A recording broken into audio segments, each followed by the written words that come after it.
Just before we start, please bear in mind that the following video is merely my own opinion and speculation. No one affiliated with the channel is represented in any way. Feel free to share your opinion in the comments section, as I am interested to hear what you have to say on the situation, and remember to be respectful towards others' opinions. Also, this is my first scripted video, and I haven't had much practice in expressing my own opinion, so I apologise for any bad grammar and for contradicting myself, which I will multiple times. Thank you very much and enjoy the video.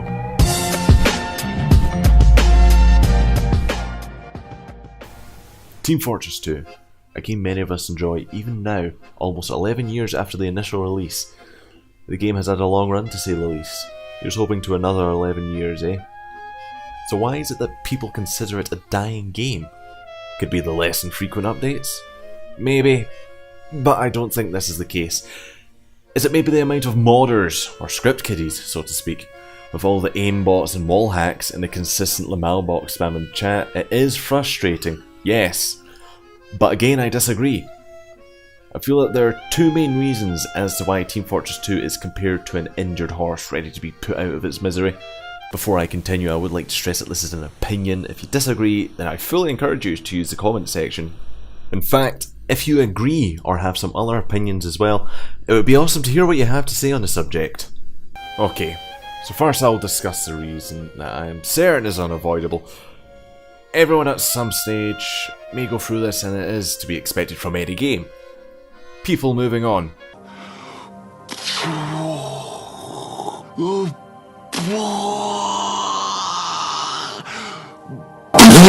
Yeah, no shit, right?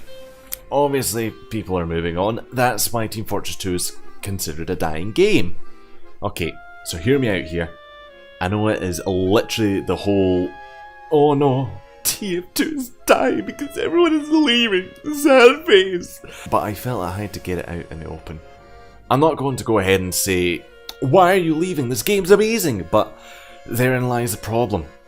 It may be amazing to you or I, but what's to say it always will be? People change, not only as they grow up, but throughout life. I don't just mean with their personality. Likes and dislikes, interests and hobbies, that sort of thing. It usually doesn't happen spontaneously, of course, but it can happen at any moment.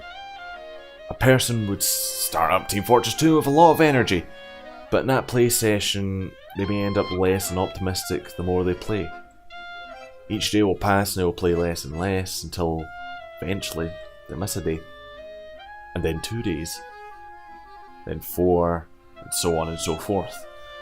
It's sad when friends move on to other games, away from your favourites. It happens vice versa too. You may not have noticed, but there could have been instances where you've moved on to a different game that you find awesome, that's giving you new energy, but your friend or friends may not want to part of their treasure game just yet.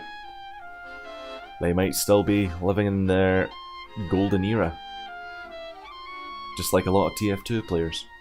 Now, I'm going to pause here before I move on to the next point, because looking back at the script, I realise now that I may have made a mistake.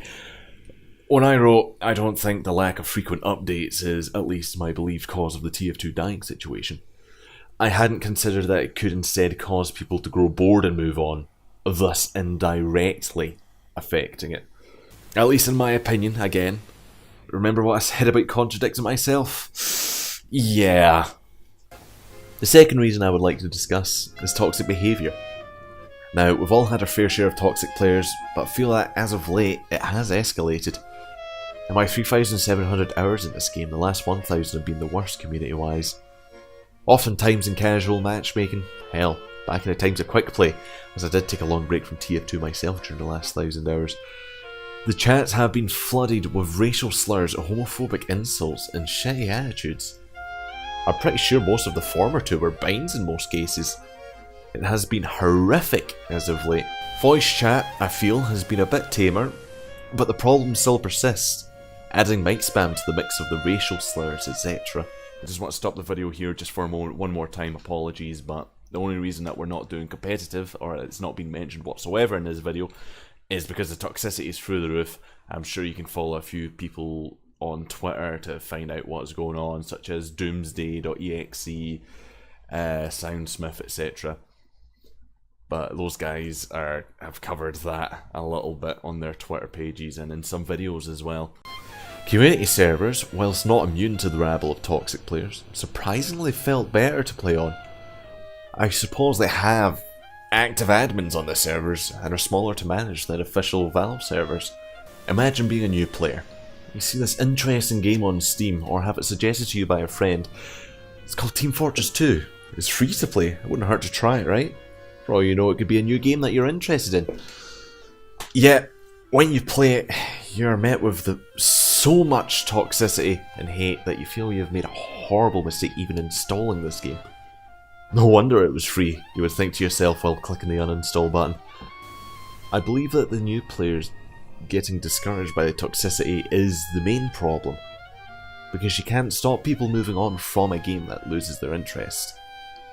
New players would usually fill in the gap left by leaving players, a sort of balance if you will. You know, like a circle of life. But the circle's broken. The old players are leaving, but less and less new players are filling the gap. As to the whole Team Fortress 2 is a dying game argument, I don't think we're quite at that stage yet. Emphasis on yet, though. Think of it like this, if you will. The players are an animal. An animal grows old and passes away, but new animals are born too. It's a balance, keeping the species alive, sometimes even growing it more. But right now, young animals aren't making it through the first stages of life. That doesn't stop the old animals passing on, and because of that, the species number would start to decline. I feel that we're at this stage, the decline towards endangered, but not quite in the red area yet. But let's be honest, if things continue this way, then TF2 players won't just be endangered, they will end up extinct. I don't think TF2 is a dying game, but I think it will be soon. Well, that's my opinion at least. What do you think? Let me know in the comments below. I'm really interested to hear what you have to say. Have a great day and thanks for watching.